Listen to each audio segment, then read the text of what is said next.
Hello, good morning guys. তা আমরা সকাল সকাল চলে এসেছি বড়মার মন্দির নৈহাটি।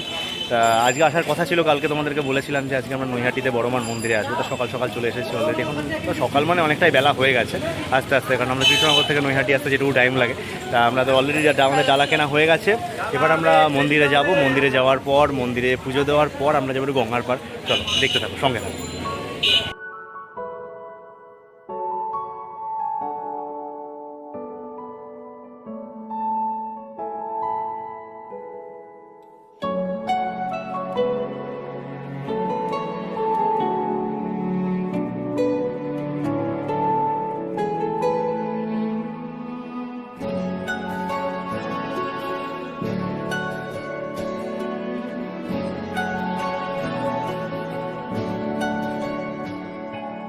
ঠিক এমন এভাবে তুই থেকে যা স্বভাবে, আমি বুঝেছি ক্ষতি নেই, আর তুই ছাড়া গতি নেই।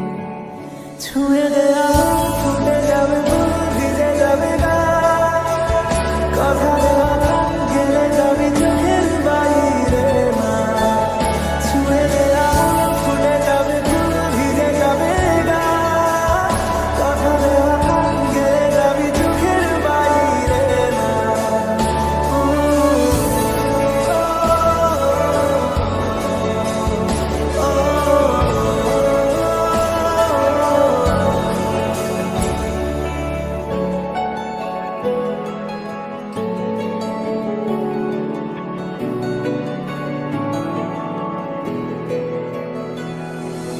তোর মতো কোনো একটা কেউ কথা দিয়ে যায়, ছায়া হয়ে যায়।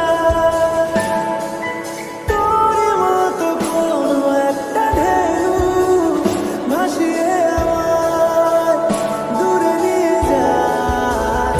ছুঁয়ে দেয়া ফুটে যাবে, ভিজে যাবে না, কথা দেওয়া গেলে যাবি চোখের বাইরে না।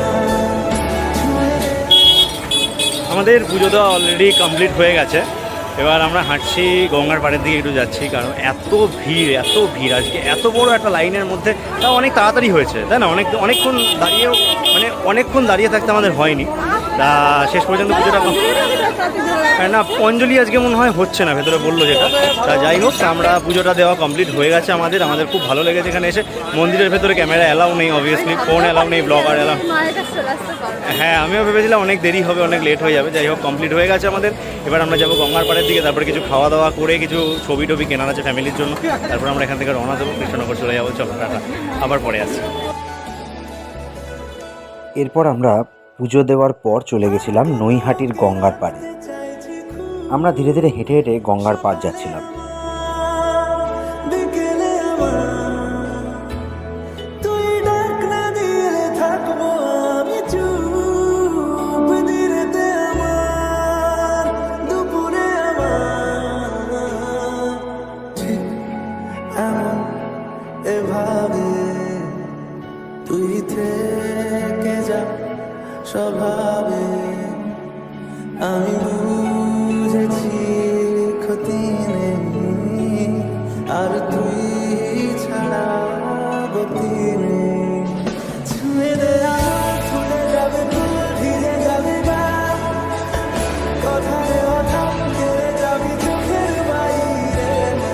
গঙ্গার পাড় পৌঁছে দেখলাম সেদিন ভাটা চলছে, জলটা অনেকটা নিচে নেমে গেছে। আর এত নোংরা, চারিদিক থেকে এত কচুরিপানা এসে ভেসে চলে এসেছে এখানে, যে খুবই খারাপ লাগছিল যে গঙ্গা এত মানে বাজে অবস্থায় রয়েছে সেটা দেখে। আর গঙ্গার পাড়ে একটা জিনিস দেখে আরও বেশি খারাপ লাগলো, কিছু কিছু হোটেল বা কিছু কিছু রেস্টুরেন্ট রয়েছে যার জলগুলো, যার নোংরা নোংরা জলগুলো, তেল কালি ভরা জল সমস্ত এই গঙ্গার দিকেই আসছে। আর ঈশা বারবার বলছিল গঙ্গা জলটা কি মাথায় দেবো না, জলটা এত দূরে চলে গেছে যে হাত দিয়ে পাওয়া যাচ্ছিল না। তাই ওর খুব খারাপ লাগছিল যে জলটা একটু গঙ্গার জল মাথায় দেবে। তার জন্য অনেকেই অপেক্ষা করে দাঁড়িয়েছিল কখন জোয়ার আসবে। সেই সময় জোয়ার আসবে, অনেকে বলছিল 2 মিনিটের মধ্যে জোয়ার আসবে বলে, কিন্তু আমরা আর দাঁড়িয়ে থাকতে পারছিলাম না, অস্বস্তি লাগছিল আর খুব গরম করছিল, ভীষণভাবে গরম করছিল। আর এত চারিদিকে নোংরা ছড়িয়ে ছিটিয়ে রয়েছে। আর ফেরিঘাটে ফেরি আসছিল, সেটাও দেখছিলাম, দাঁড়িয়ে দাঁড়িয়ে টাইম কাটাচ্ছিলাম ওখানেই। তা ভালো করে দেখো চারিদিকটা তাকিয়ে। আর ওই পাড়টা হচ্ছে চুঁচুড়া, গঙ্গাটা পার হলো ওই পাড়ে হচ্ছে চুঁচুড়া ঘাট। চুঁচুড়া থেকে ওখান থেকে চন্দননগর যাওয়া যায়। তোমরা সবাই হয়তো জানো যে ওদিক থেকে চন্দননগর যাওয়া যায়। এই যে এই দিকটা দেখতে পাচ্ছ, এত নোংরা চারিদিকটায়, মানে গঙ্গাকে কিন্তু জল দূষণ করছি কিন্তু আমরাই। আর আমরা যদি ঠিকঠাক মতনভাবে কোনো ইনিশিয়েটিভ না নিই তাহলে কোনো দিন কিন্তু জল দূষণ কাটবে না। তা মানুষের মাথা থেকে কিন্তু বুদ্ধি বেরোতে পারে যে কিভাবে কি করা যায় না যায়, সেটা অবশ্যই আমরাই কিন্তু করতে পারি এই জল দূষণ থেকে নিজেদেরকে রক্ষা। তারপর আমরা ওখান থেকে সব কিছু দেখার পর আমরা ওখান থেকে কিছুক্ষণের মধ্যে বেরিয়ে চলে আসি।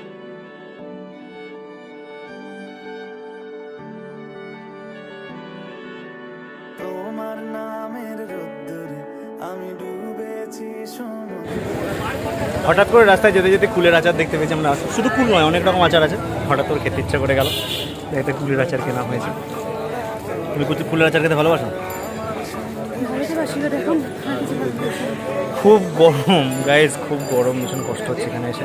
গঙ্গার পাড়ে এসেছিলাম, এখন তো ভাটা চলছে, জোয়ার আসছে, তবে বেরিয়ে যাবো এক্ষুনি আমরা এখান থেকে। কয়েকটা জিনিসপত্র কেনাকাটা আছে, তোমাদের সাথে শেয়ার করছি। তারপর আমরা এখান থেকে চলে যাব, তারপর কৃষ্ণনগর গিয়ে আমরা ব্লগটা শেষ করবো। চলো। এরপর আমরা চলে গিয়েছিলাম বড়মার ছবি কিনতে। আমাদের ফ্যামিলি মেম্বারদের জন্য বেশ কিছু ছবি কিনি আমরা ওখান থেকে। তা ছবির দোকানদারটা আমাদের জিজ্ঞাসা করছিল যে আমাদের চ্যানেলের নাম কি, তা আমরা যে নামটা ওনাকে বলি। তারপর ওখান থেকে ছবিগুলো কিনি, ভীষণই সস্তায়, ভীষণ কম দামে আমাদের ছবিগুলো দিয়ে দেয় দোকানদারটা। কোনো দাম দরের কোনো ছিল না, ঠাকুরের ছবি কীভাবেই বা দাম দর করা যায়। আমার মনে হয় ছবিগুলোর দাম ভীষণ কম নেয়। আর তোমরা যেতে চাইলে অবশ্যই যেতে পারো নৈহাটি। যেতে কলকাতা থেকে যদি মেন লাইনে ট্রেন ধরো, রানাঘাট লোকাল বা কৃষ্ণনগর লোকাল বা শান্তিপুর লোকাল, যে কোনো কিছু ধরে, নৈহাটি লোকালও ধরে নিতে পারো, যেভাবেই তোমরা গেদে লোকালও ধরতে পারো। ধরে নৈহাটি নেমে ওখান থেকে 1 নম্বর স্টেশন দিয়ে বেরিয়ে ওখান থেকে টোটোকে যদি বলো যে বড়মার মন্দির যাবো, যে কেউ নামিয়ে দেবে, হেঁটেও 5 মিনিটের মধ্যে চলে যাওয়া যায়। তা তোমরা সেইভাবে চলে যেতে পারো। আর কৃষ্ণনগরের দিক থেকে যদি যাও বা লালগোলার দিক থেকে গেলে তো অবশ্যই তোমরা জানো নৈহাটিতে নামতে হবে ট্রেন থেকে। নৈহাটিতে নামার পরে যেভাবে বললাম সেইভাবেই তোমরা যেতে পারো। আর অবশ্যই বড়মার মন্দির ভিজিট করা উচিত, খুব ভালো জায়গা, দারুণ লেগেছে, খুব সুন্দর। সো গাইজ, আমরা চলে এসেছি এবার নৈহাটি স্টেশন থেকে কৃষ্ণনগর স্টেশন নেমে গেছি। আমি এইখানে আছি। তা এখানে আমরা একটা চকলেট লস্যি খাচ্ছি, খুব ভালো। এখানে চকলেট লস্যি আগের দিন খেয়েছিলাম, খুব ভালো লেগেছিলো। কারণ তোমরা যদি কৃষ্ণনগর স্টেশনে আসো অবশ্যই চকলেট লস্যিটা খেয়ে এখান থেকে খুব ভালো লাগবে খেতে। তা এটা খাওয়ার পর আমরা এখান থেকে বাড়ির দিকে চলে যাব। তা আমরা এখানেই ব্লগটা আজকের মতো শেষ করছি। তা খাও, কী অবস্থা। তো আজকের মতন ব্লগটা এখানে আমরা শেষ করছি। আবার একটা নতুন ব্লগ নিয়ে খুব তাড়াতাড়ি হাজির হবো। চলো আজকের মতন। তুমি জানতে চাও, তোমাকে চাই, তোমাকে চাই, যদি মিথ্যে মানতে চাও, তোমাকেই চাই।